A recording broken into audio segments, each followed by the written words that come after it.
بسم اللہ الرحمن الرحیم۔ السلام علیکم ناظرین۔ حضرت ہود علیہ السلام نے اپنی قوم کو بتوں کی عبادت چھوڑ کر اللہ تعالیٰ کی عبادت کی طرف لانے میں بہت کوشش کی، لیکن جب قوم نے دعوت توحید کو تسلیم نہیں کیا تو آپ علیہ السلام نے قوم کے معبودان باطلہ سے کھل کر بیزاری کا اعلان فرمایا۔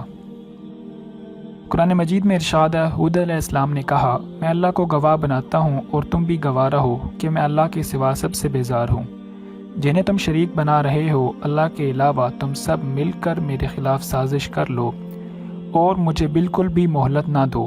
بے شک میں نے اللہ پر بھروسہ کیا ہے جو میرا اور تم سب کا پروردگار ہے۔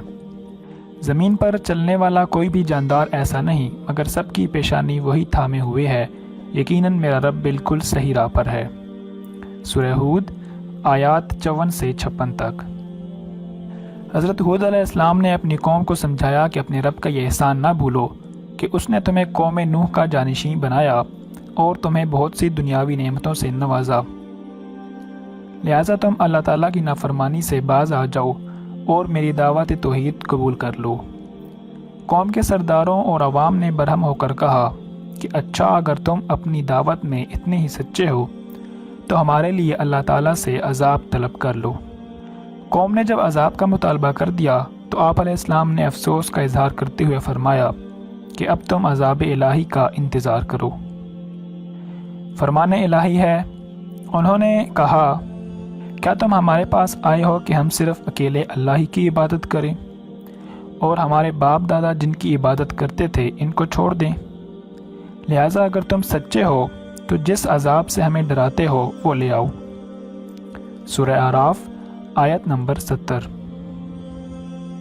جب حضرت ہود علیہ السلام نے اپنی قوم کو ہر اعتبار سے سمجھانے کی کوشش کی لیکن قوم نے بات کو سمجھنے کی بجائے آپ علیہ السلام کو جھٹلا دیا تو آپ علیہ السلام نے اللہ تعالیٰ سے مدد کی درخواست کر دی۔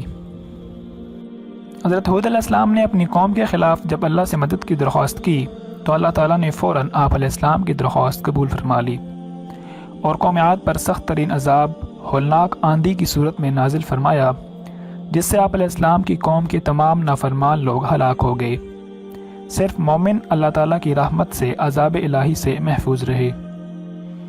فرمان الہی ہے، قوم عاد نے بھی حق کو جھٹلایا، دیکھ لو پس کیسا تھا میرا عذاب اور میری ڈرانے والی باتیں۔ بلا شبہ ہم نے ان پر ایک نحوست کے دن تیز و تند مسلسل چلنے والی ہوا بھیج دی جو لوگوں کو اٹھا اٹھا کر ایسے پھینک رہی تھی جیسے وہ جڑ سے اکھڑے ہوئے کھجور کے تنے ہوں، پس کیسا تھا میرا عذاب اور میرا ڈرانا۔ سورہ قمر آیات 18 سے 21 تک۔ رسول اکرم صلی اللہ علیہ وسلم کی حدیث ہے، حضرت عائشہ رضی اللہ عنہا فرماتی ہیں کہ جب بھی بادل آتے یا تیز ہوا چلتی تو آپ صلی اللہ علیہ وسلم پریشان ہو جایا کرتے تھے۔ میں نے پوچھا، اے اللہ کے رسول صلی اللہ علیہ وسلم، آپ پریشان کیوں ہو جاتے ہیں جبکہ لوگ تو انہیں دیکھ کر خوش ہوتے ہیں؟ آپ صلی اللہ علیہ وسلم نے فرمایا، اے عائشہ، میں کیسے مطمئن ہو جاؤں؟ ہو سکتا ہے کہ اس میں عذاب ہو، کیونکہ ایک قوم ہوا ہی سے ہلاک ہوئی تھی، اس نے عذاب کا گھٹا دیکھ کر کہا تھا، یہ بادل آ گیا جو ہم پر خوب برسے گا۔ یہ بخاری کی روایت ہے۔ جب آسمان پر بادل آتے تو آپ صلی اللہ علیہ وسلم کبھی کمرہ میں داخل ہوتے، کبھی باہر نکلتے۔ جب بارش شروع ہو جاتی تو آپ صلی اللہ علیہ وسلم مطمئن ہو جاتے۔ میں نے آپ صلی اللہ علیہ وسلم سے اس حالت کے متعلق پوچھا تو آپ صلی اللہ علیہ وسلم نے فرمایا، کہیں یہ وہی آندھی نہ ہو جو قوم عاد پر آئی تھی۔ یہ مسلم کی روایت ہے۔ آج کی ویڈیو میں اتنا ہی۔ حضرت ہود علیہ السلام کی قوم نے بھی باقی پچھلی قوموں کی طرح آپ کو جھٹلایا اور نتیجتاً اللہ تعالیٰ کے عذاب کے مستحق ٹھہری اور تباہ و برباد ہو گئی۔ نیکسٹ ویڈیو سے انشاءاللہ ہم حضرت صالح علیہ السلام کا تذکرہ کریں گے۔